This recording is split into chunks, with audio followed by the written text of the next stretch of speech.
dalam nama Tuhan Yesus. Kami akan belajar firman-Mu. Mohon Roh Kudus mengurapi dan memberi pengertian, pewahyuan kepada kami semua tanpa kecuali. Hamba-Mu yang sederhana ini, Roh Kudus mengurapi dan memimpinnya, supaya firman yang kami dengar adalah firman dari Tuhan, firman yang menguatkan, firman yang mendorong, firman yang memberkati, firman yang memotivasi iman dan pertumbuhan kekristenan kami selanjutnya. Terima kasih Bapa. Dalam nama Yesus kami mengucap syukur. Mari kita katakan sama-sama, amin. Mari kita membaca Alkitab kita dalam kitab Matius pasal 21 ayat 1 sampai ayat 11. Matius 21 ayat 1 sampai ayat 11. Demikian sabda Tuhan. Ketika Yesus dan murid-muridnya telah dekat Yerusalem dan tiba di Betfage yang terletak di Bukit Zaitun, Yesus menyuruh 2 orang muridnya dengan pesan, "Pergilah ke kampung yang di depanmu itu, dan di situ kamu akan segera menemukan seekor keledai betina tertambat dan anaknya ada di dekatnya. Lepaskanlah keledai itu dan bawalah keduanya kepadaku. Dan jika ada orang menegur kamu, katakanlah, Tuhan memerlukannya, ia akan segera mengembalikannya." Ayat 4. Hal itu terjadi supaya genaplah firman yang disampaikan oleh Nabi. Katakanlah kepada putri Sion, lihat rajamu datang kepadamu. Ia lemah lembut dan mengendarai seekor keledai beban yang mudah. Maka pergilah murid-murid itu dan berbuat seperti yang ditugaskan Yesus kepada mereka. Mereka membawa keledai betina itu bersama anaknya, lalu mengalasinya dengan pakaian mereka, dan Yesus pun naik ke atasnya. Orang banyak yang sangat besar jumlahnya menghamparkan pakaiannya di jalan. Ada pula yang memotong ranting-ranting dari pohon-pohon dan menyebarkannya di jalan.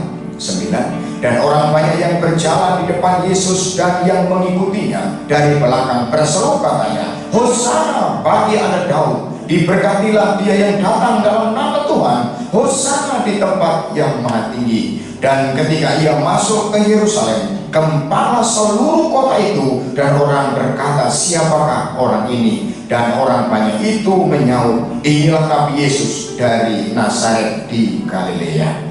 Puji Tuhan. Ini adalah salah satu kisah Prapaskah.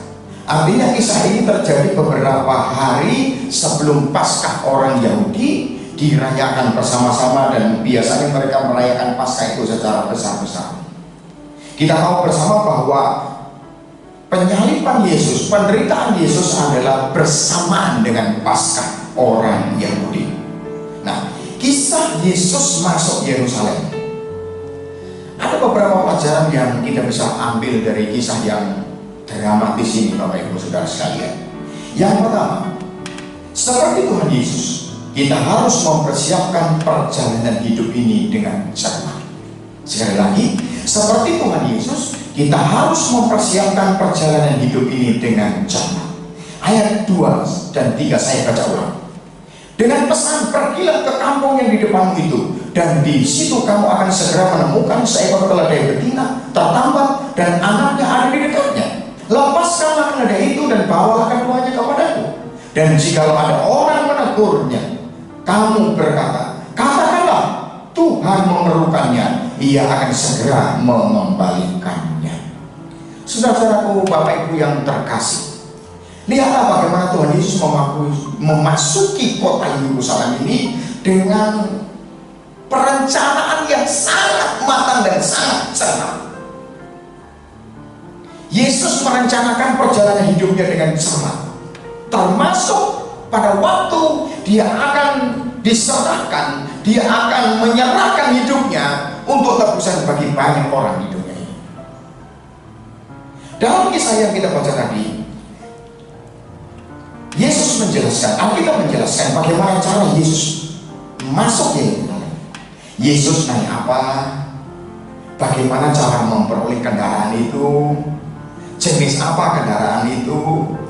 Kepada rumah siapa para murid harus pergi dan mengambil keledai yang akan ditunggangi Yesus? Kemudian Yesus menjelaskan ciri-ciri keledai yang akan dipinjam oleh para muridnya itu. Yesus juga menjelaskan respon pemilik keledai itu dan kapan akan mengembalikannya. Saudara-saudaraku yang dicintai Tuhan, hidup Yesus adalah hidup yang terencana secara cermat. Semua kegiatan-kegiatan Yesus di muka bumi ini diatur, dimanajemeni dengan cermat. Sehingga sekalipun walaupun Yesus hanya hidup kira-kira 33 tahun setengah, tapi hidupnya efektif, hidupnya berdampak, hidupnya menjadi berkat bagi seluruh dunia. Kenapa? Sebab semua kegiatan-kegiatan Yesus di muka bumi ini terencana dengan cermat. Nah, Bapak Ibu yang dikasih oleh Tuhan, berkaitan dengan perencanaan Yesus yang luar biasa yang menjalani kehidupannya, ada beberapa kelompok dan minimal ada 2 kelompok. Kelompok pertama mengatakan bahwa memandang hidup ini tidak perlu direncanakan. Jadi hidup ini mengalir saja, ikuti saja arus. Kalau orang-orang kita, orang-orang Kristen, ikuti aja kehendak Tuhan dalam tanda kutip ya, mengalir dengan Roh Allah katanya, dan seterusnya dan seterusnya. Seolah-olah pasrah kepada nasib, pasrah kepada takdir. Apa yang terjadi, terjadilah. Kelihatannya rohani, tapi sebenarnya sebab keaktifan, naik sebenarnya. Jadi kelompok yang pertama ini adalah kelompok orang yang mengalir tanpa terencana hidupnya. Tapi ada ekstrim yang kedua. Kelompok yang kedua ini terlalu mengandalkan perencanaan. Sampai-sampai mereka ini lupa mengandalkan Tuhan, lupa bahwa hidup ini ada Tuhan di atas perencanaan kita. Kepada jemaat-jemaat di Asia kecil, Yakobus pernah menegur. Dan mari kita baca ayat itu Bapak Ibu. Dalam Yakobus pasal 4 ayat 13. Ayat itu berkata begini. Jadi sekarang hai kamu yang berkata, hari ini atau besok kami berangkat ke kota Anu, dan di sana kami akan tinggal setahun dan berdagang serta mendapat untung. Ayat 14. Sedang kamu tidak tahu apa yang akan terjadi besok. Apakah arti hidupmu?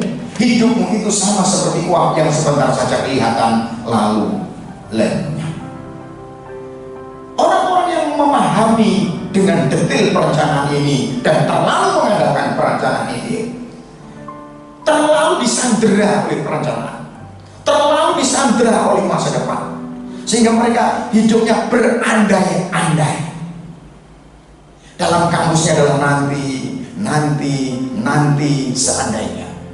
Seperti jemaat di Asia kecil yang ditegur oleh Yakobus ini. Dia akan berdagang, pergi ke kota Anu, setahun lagi akan untung sekian, nanti akan begini, nanti akan begitu. Tapi Yakobus berkata, kamu tidak tahu akan apa yang terjadi hari esok. Karena hari esok itu terlalu singkat, seperti uap yang sebentar saja kelihatan lalu lenyap. Bapak Ibu yang dikasih oleh Tuhan, di suatu gereja ada seorang pemudi yang datang kepada gembalanya. Kemudian ketika ngobrol dengan gembalanya menyarankan, nampaknya pemudi ini masih sekolah, dan gembala menyarankan, bahwa kamu ikut pelayanan, kamu punya bakat ini, punya karunia itu, kamu sudah lama ikut Yesus, dan seterusnya. Nasihat gembalanya. Tapi pemudi ini menjawab dengan masuk akal. Oh, saya masih sibuk, saya masih sekolah, banyak les, nanti saja kalau sudah kuliah. Dan betul, pemudi ini selesai SMA dan melanjutkan perguruan tinggi, dan dia dipanggil lagi ke gembalanya dan dinasihati, kamu sekarang sudah kuliah, kamu sudah banyak kemampuan, buat kamu ikut pelayanan.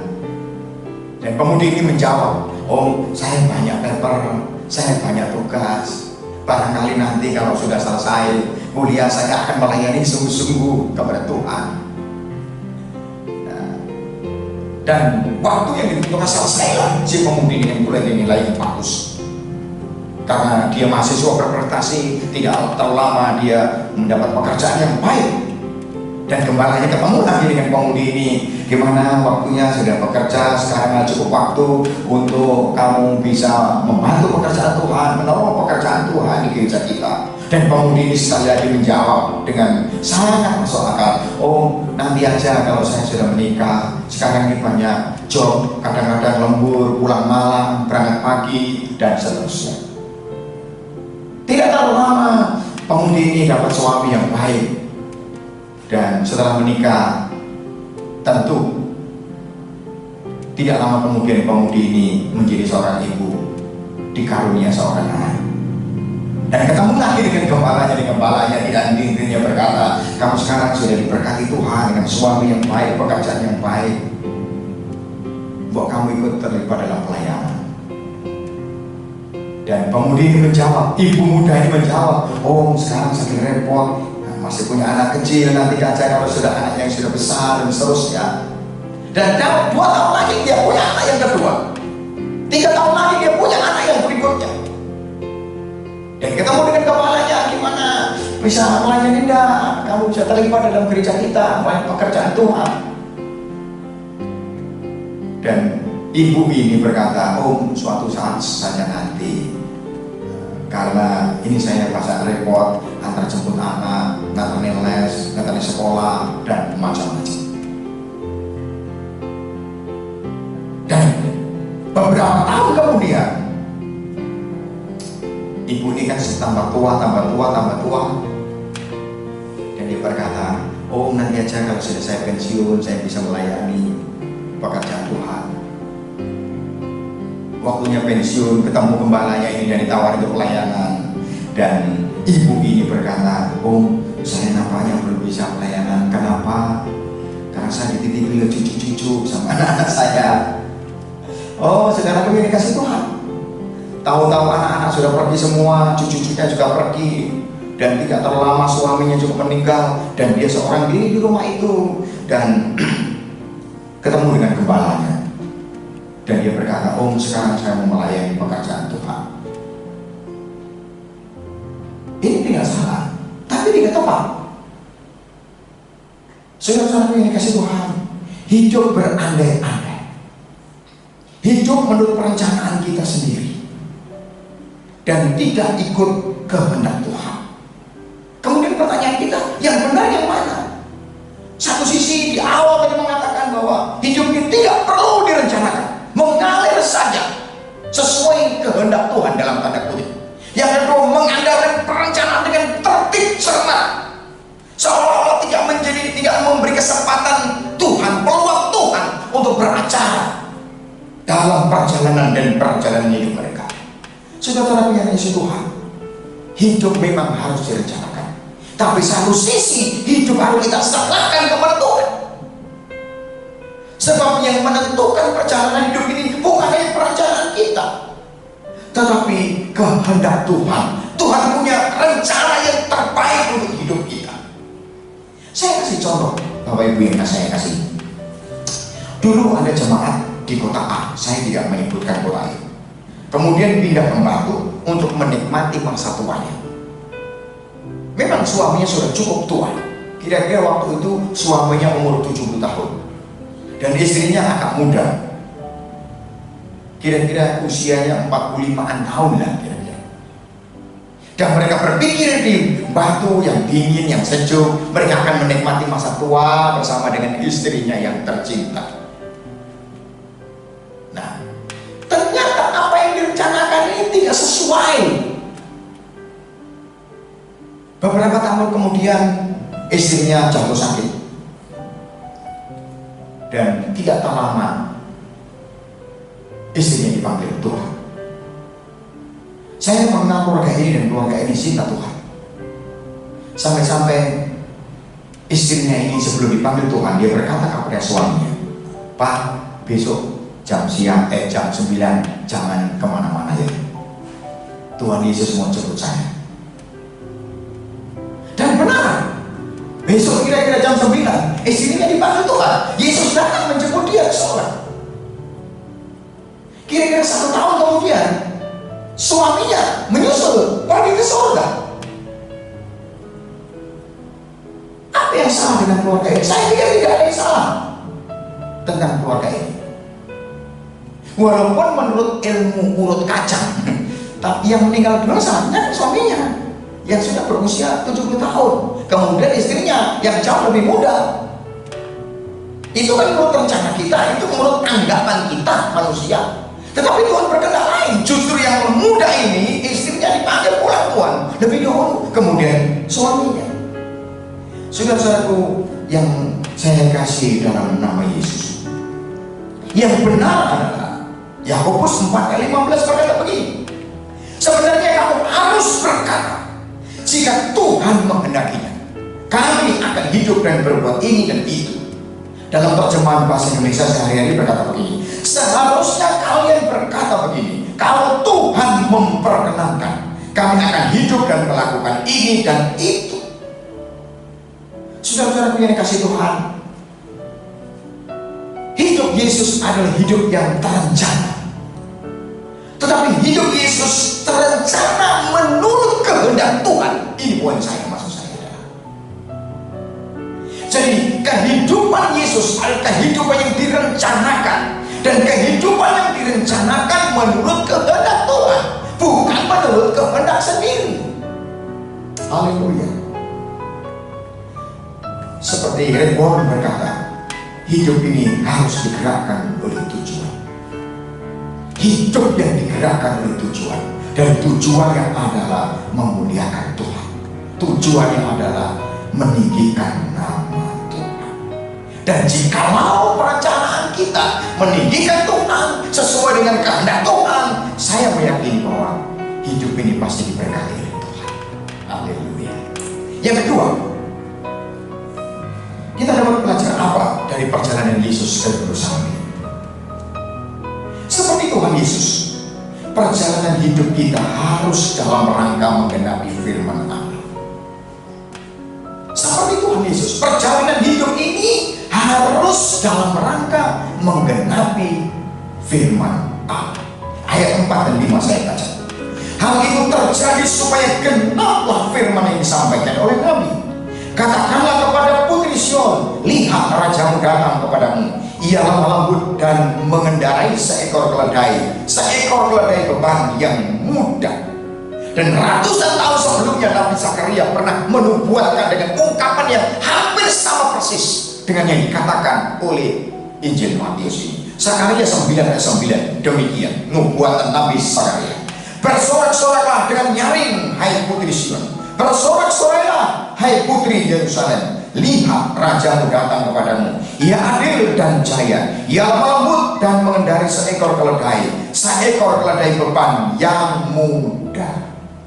Bapak Ibu jemaat yang dikasihi oleh Tuhan, mari kita telusur sedikit tentang perjalanan hidup Yesus dari awal sampai kepada akhir kehidupan Yesus, sampai kepada kenaikannya ke surga. Dan saya dapat menyimpulkan, saudaraku, sebelum saya menjelaskan satu persatu, bahwa perjalanan hidup Yesus adalah perjalanan menggenapi seluruh firman Allah, menggenapi seluruh janji dan nubuatan firman Allah. Mari kita telusur dari awal. Alkitab mengatakan kelahiran Yesus adalah untuk menggenapi firman Allah. Alkitab mencatat ratusan nubuatan tentang Yesus akan datang sebagai bayi yang lahir di Betlehem, di kandang yang ini. Pertumbuhannya secara manusia adalah untuk menggenapi firman Allah. Pelayanan Yesus adalah pelayanan untuk menggenapi firman Allah. Kerja keras Yesus adalah untuk menggenapi firman Allah. Sampai Yesus pernah berkata, makananku ialah melakukan kehendak Dia yang mengutus aku, kehendak Bapa yang mengutus aku. Penderitaan Yesus adalah untuk menggenapi firman Allah. Bilur-bilur Yesus, darah Yesus tercurah di Kalvari untuk menggenapi firman Allah. Kematian Yesus di atas kayu salib yang sangat menderita itu adalah untuk menggenapi firman Allah.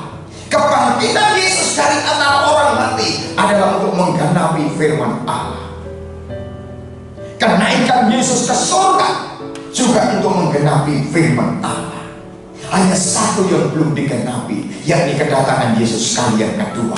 Kalau semua nubuatan perjanjian lama digenapi secara sempurna di dalam dan melalui Yesus Kristus, maka kenaikan Yesus dan turunnya Yesus suatu saat nanti datang kali kedua juga pasti kita digenapi oleh firman Allah.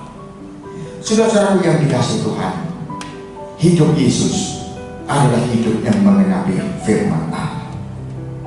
Hari-hari ini negeri kita dan bangsa-bangsa di dunia dilanda kesusahan besar karena COVID-19. Semua sendi-sendi kehidupan menjadi goncang, menjadi goyah. Yang sangat terasa sekali adalah hubungan-hubungan sosial. Supaya kita tidak terlalu bergaul dengan banyak orang, berkerumun di masa tertentu, menghindari jabat tangan, menghindari cipika-cipiki. Terasa sekali secara sosial. Di daerah kita, di kota kita masing-masing menjadi sepi. Orang-orang tinggal di rumah, apa saja dilakukan di rumah. Ada jarak. Secara ekonomi juga dampaknya luar biasa. Secara ekonomi berdampak luar biasa. Apa-apa sekarang sudah mahal. Pekerjaan-pekerjaan yang harian menjadi tidak bisa dilakukan, dan pendapatan otomatis berkurang.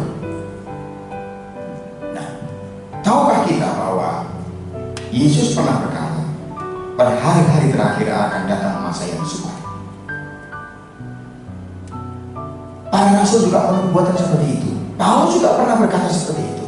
Pada hari-hari terakhir akan datang masa-masa yang sukar, masa-masa yang sulit. Dan ini adalah bagian dari kesulitan yang harus kita hadapi bersama-sama. Walau demikian, Tuhan masih berjanji kepada kita, Dia akan menyertai kita. Haleluya. Dia akan menolong kita, Dia akan menguatkan kita, Dia akan mencukupkan kita, Dia akan memelihara kita dari hari ke hari.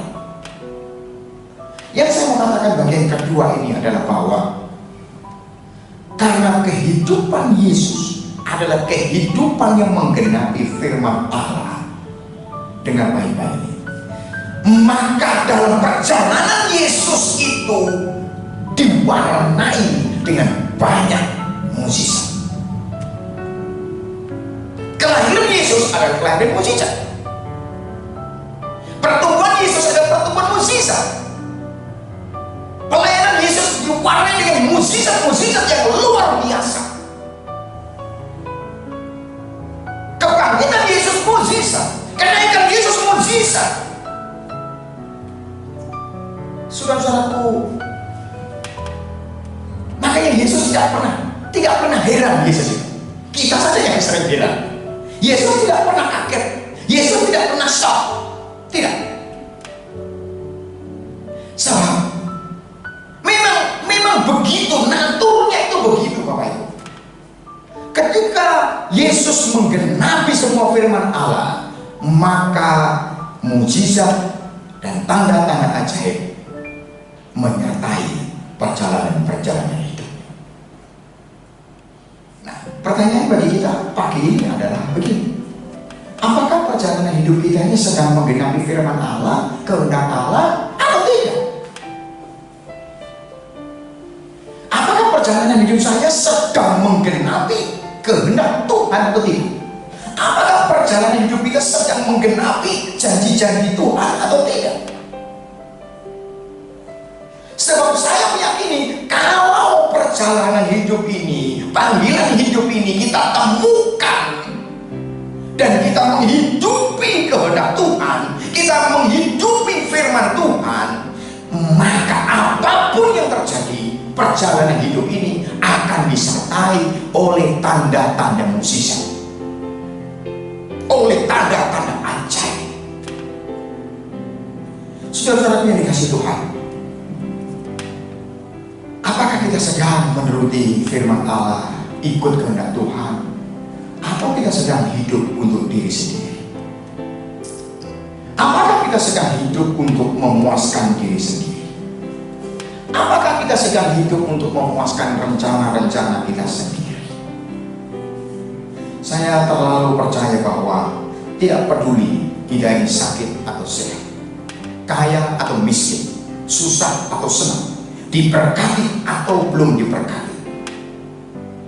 Ketika perjalanan hidup kita sesuai dengan kehendak Tuhan, sesuai dengan firman Tuhan, sedang menggenapi janji-janji Tuhan, maka hidup kita akan diwarnai dengan tanda-tanda ajaib.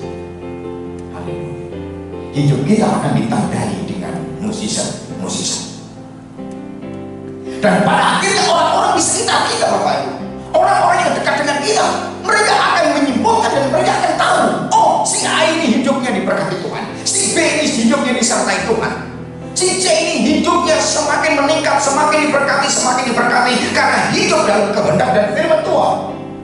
Dan pada akhirnya kita tidak pernah menjadi tidak tahu, tapi tahu-tahu hidup kita sudah menjadi inspirasi bagi banyak orang. Dan itulah kehidupan Yesus. Yesus tidak pernah memproklamasikan dirinya sebagai pembuat mukjizat. Yesus tidak pernah mempublikasikan dirinya untuk menjadi orang yang tenar dan orang besar. Bahkan kita catat di Alkitab, berkali-kali Yesus setelah menyembuhkan orang sakit, mendoakan orang sakit, menjadi sembuh, ditolong, diberkati, Yesus berkali-kali berkata, jangan bilang kepada siapapun. Jangan bercerita kisahmu kepada siapapun. Tapi orang-orang yang telah dijamah, disembuhkan, diberkati oleh Allah, dia pergi dari hadapan Yesus dengan berkat yang luar biasa, dan mereka bercerita kepada banyak orang. Hidup Yesus menjadi inspirasi banyak orang. Kenapa? Karena Yesus hidup untuk menggenapi firman Allah, untuk menggenapi firman. Seperti ada nyanyian yang populer hari-hari ini kan, hidupku menggenapi firman. Tanda mujizat setiap sertai tiap langkah. Kau bersamaku, di dalamku, jadi bukti kebesaran. Saudara-saudaraku, mari kita bertanya kepada diri sendiri, apakah hidup saya sedang menggenapi firman Allah? Apakah jalan-jalan hidup saya ini sedang menggenapi janji-janji Tuhan atau tidak? Yang ketiga dan yang terakhir, seperti Tuhan Yesus, perjalanan hidup ini harus menjadikan atau menampilkan Yesus adalah Raja. Perjalanan hidup ini harus menampilkan Yesus sebagai Raja. Saya baca ayat 7-9, Bapak Ibu. Mereka membawa keledai betina itu bersama anaknya, lalu mengawasinya dengan pakaian mereka, dan Yesus pun naik ke atasnya. Orang banyak yang sangat besar jumlahnya menghamparkan pakaiannya di jalan. Ada pula yang memotong ranting-ranting dari pohon-pohon dan menyebarkannya di jalan. Dan orang banyak yang berjalan di depan Yesus dan yang mengikutinya dari belakang berseru katanya, Hosana bagi anak Daud, diberkatilah dia yang datang dalam nama Tuhan, Hosana di tempat yang maha tinggi. Saudara-saudaraku, saya sempat merenung. Pada waktu Yesus akan memasuki Yerusalem yang sudah direncanakan secara cermat oleh Yesus, kenapa Yesus tidak pakai kuda? Kenapa Yesus pakai keledai? Padahal jalannya kan Alkitab berkata menurun, kan lebih cepat, lebih kuat pakai kuda daripada keledai. Biasanya zaman itu, saudaraku, kuda itu lambang peperangan dan perang musuh. Sedangkan keledai itu lambang perdamaian. Jadi Yesus datang ke Yerusalem bukan mengajak perang begitu, tapi membawa kabar perdamaian. Yesus akan datang menjadi juru damai antara surga dengan dunia. Saudara yang kasih Tuhan, perjalanan hidup Yesus selalu menampilkan Allah sebagai Raja yang maha besar, yang berdaulat, yang membuat banyak mujizat dan perkara-perkara ajaib. Saya contohkan kepada Bapak Ibu tentang mujizat-mujizat yang dilakukan oleh Yesus, yang menunjukkan bahwa mujizat itu hanya sanggup dilakukan oleh Allah dan bukan oleh manusia. Misalnya, Yesus menyembuhkan orang buta sejak lahir. Tidak ada para medis, tidak ada dukun, tidak ada tabib, tidak ada ilmu kedokteran waktu itu yang sanggup menyembuhkan orang buta sejak lahir.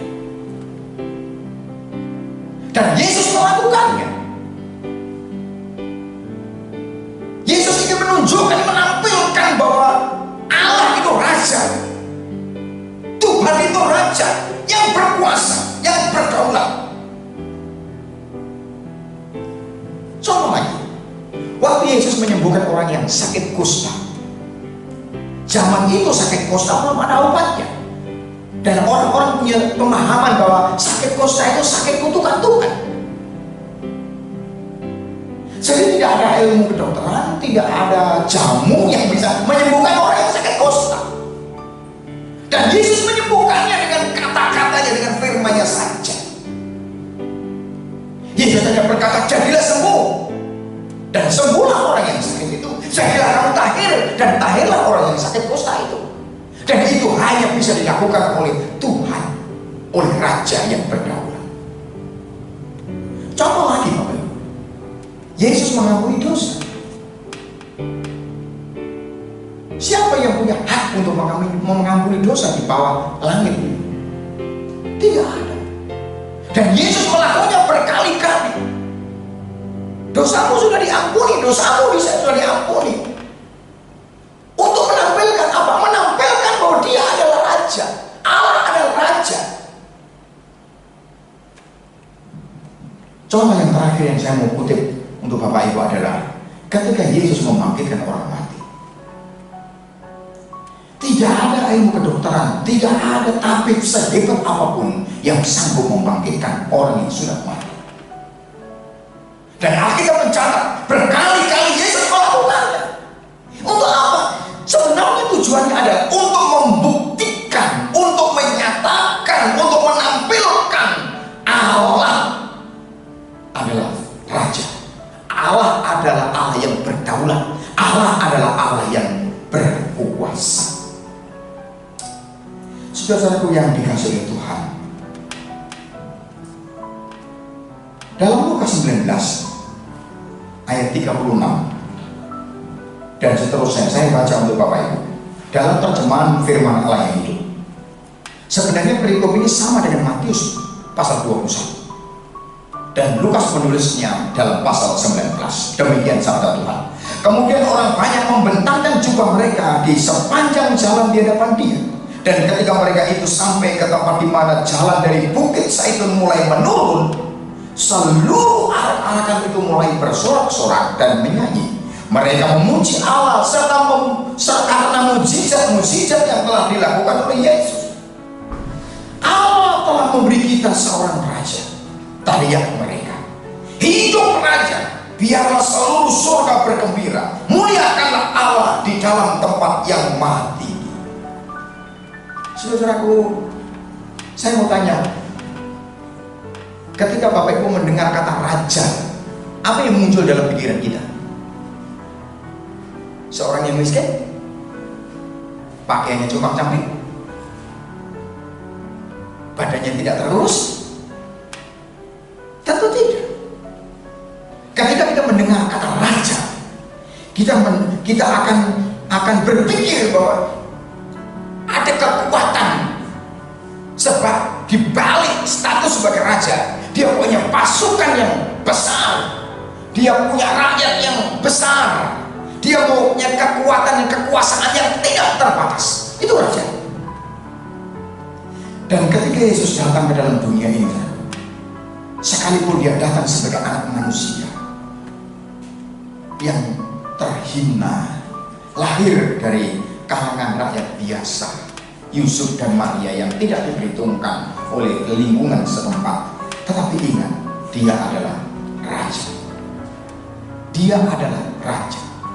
Dia adalah Allah yang menjelma menjadi manusia. Dan Yesus dalam perjalanan hidupnya telah menampilkan diri, menyatakan bahwa Allah yang bersama dia adalah Allah yang maha kuasa, Allah yang tak terbatas. Nah, saudara-saudaraku yang dikasih Tuhan, ada dua hal yang saya mau jelaskan di sini sebenarnya. Yang pertama, dalam perjalanan hidup kita sebagai orang beriman, siapa yang menjadi raja atas kita? Yang berkuasa atas kita itu siapa? Kita sering menyebut Yesus juru selamat, puji Tuhan, karena hanya satu-satunya juru selamat di dunia ini, di kolong langit ini yang menyelamatkan kita, yaitu Yesus. Kita bisa menyebut Yesus penyembuh kita. Berapa kali kita sakit dan kita berdoa dan Tuhan menjamah dengan kesembuhan ilahi. Yesus membuat mujizat, benar, ya benar. Kita tidak pernah bisa menghitung berkat-berkat Tuhan, mujizat-mujizat Tuhan dalam perjalanan hidup ini. Kita kadang-kadang lupa bahwa Yesus adalah Raja kita. Yesus adalah Tuhan kita. Yesus adalah Kurios, bos kita, pemilik kita yang sebenarnya. Coba kita renungkan, jangan-jangan yang menjadi Tuhan atas kita, Raja atas kita bukan Yesus, bukan Kristus, tapi ego kita. Jangan-jangan yang menjadi bos kita adalah istri kita, anak kita, cucu kita, pekerjaan kita, hobi kita, kegemaran kita. Kita menaruh perhatian lebih besar, lebih banyak kepada orang-orang ini, kepada kebiasaan-kebiasaan ini. Kita mengalokasikan waktu, uang, tenaga kepada orang-orang ini, kepada hobi-hobi ini, dan kepada Yesus. Coba kita renungkan baik-baik, siapa yang menjadi raja atas kita?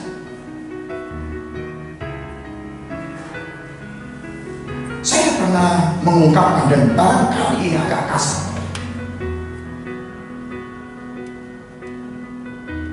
Coba bertanya dan dijawab dengan hati nurani. Kira-kira lebih banyak mana uang yang kita persembahkan kepada Tuhan tiap-tiap ibadah dibandingkan dengan uang-uang yang kita salurkan ke hobi kita, untuk beli paketan tiap-tiap bulan kita, untuk membayar kebutuhan-kebutuhan rumah kita. Saya pernah menegur seseorang dan untung orang itu tidak marah, sebab biaya anjingnya lebih banyak dari persembahan yang kepada Yesus. Biaya untuk mobil peliharaannya itu lebih banyak dari yang dipersembahkan kepada Yesus. Coba kita renungkan, siapa yang menjadi Tuhan atas kita sebenarnya? Hobi kita, kesenangan kita, atau Yesus yang adalah Raja? Sebab kalau kita masih mengalokasikan waktu kita, tenaga kita, uang kita yang jauh lebih banyak daripada yang kita pakai untuk pelayanan, untuk pekerjaan Tuhan, untuk Yesus, berarti sebenarnya yang menjadi Tuhan bukan Yesus atas hidup kita, tapi diri kita sendiri. Diri kita sendiri. Saudara-saudaraku, Yesus menampilkan Allah sebagai Raja. Dan kita harus menampilkan dalam perjalanan hidup ini, Yesus adalah Raja saya. Artinya Yesus adalah yang terutama dalam hidup saya. Yesus adalah yang berdaulat atas hidup saya. Seharusnya begitu kan? Nah, yang kedua yang saya mau tunjukkan kepada saudara, bahwa Yesus adalah Raja kita, Yesus adalah Tuhan kita. Dan seharusnya kita menjadikan dia pada posisi sebagai Raja kita. Posisi sebagai Raja kita. Nah, Bapak Ibu yang dikasihi oleh Tuhan, kalau kita menampilkan Yesus adalah Raja kita, kalau kita kita menampilkan Yesus yang terutama karena dia Raja kita, maka mau tidak mau, suka atau tidak suka, dan itu yang pasti. Kembali lagi pada yang poin yang kedua tadi saya katakan, maka perjalanan hidup kita pada akhirnya adalah perjalanan yang memuliakan Tuhan, memuliakan Bapa di surga.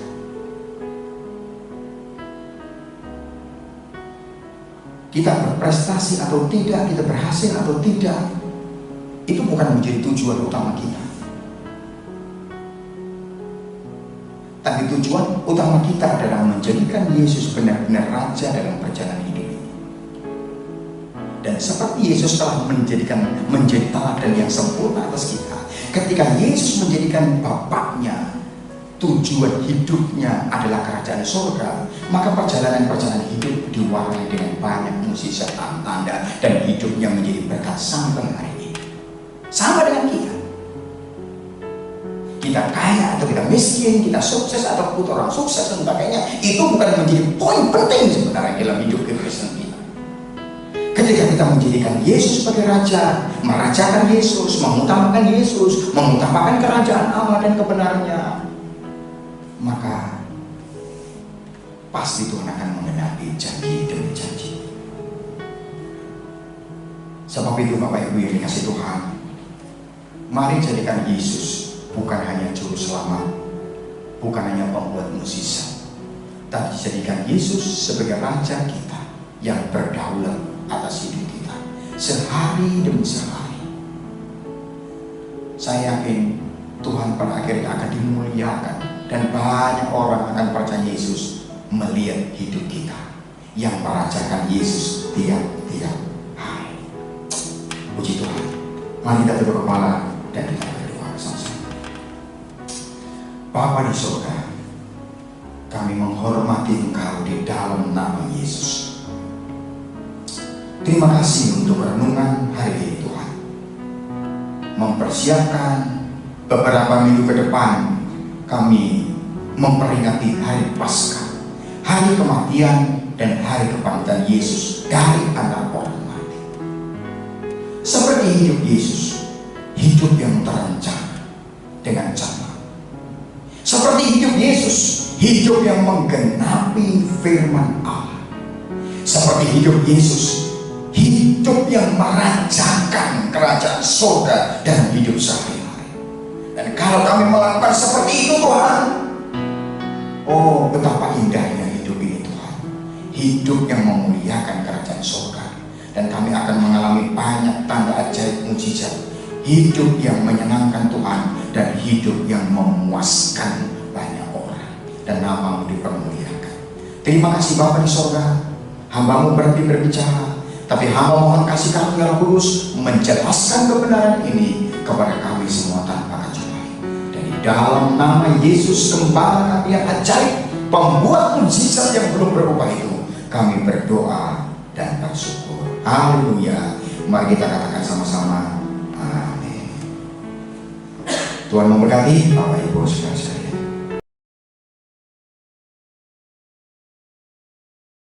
Salam Aleichem Bapak Ibu saudara-saudaraku yang dikasihi oleh Tuhan. Terima kasih pada pagi hari ini kita masih tetap ada di dalam ladang Tuhan.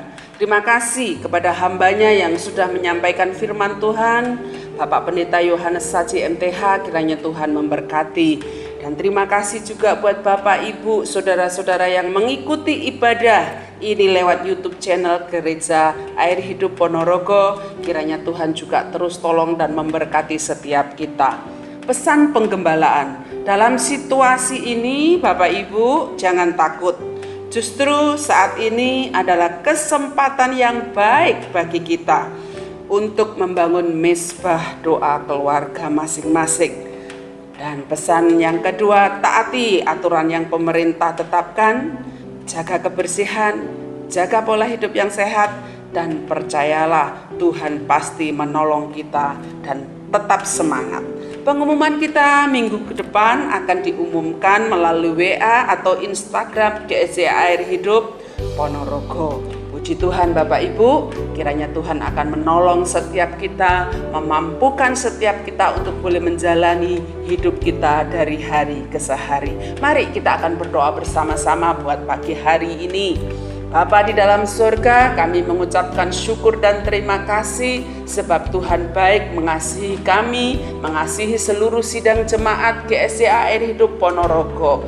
Kami mengucapkan puji syukur Tuhan atas kebaikan-Mu. Mohon kiranya berkat-berkat Tuhan yang terbaik Kau akan curahkan kepada setiap kami.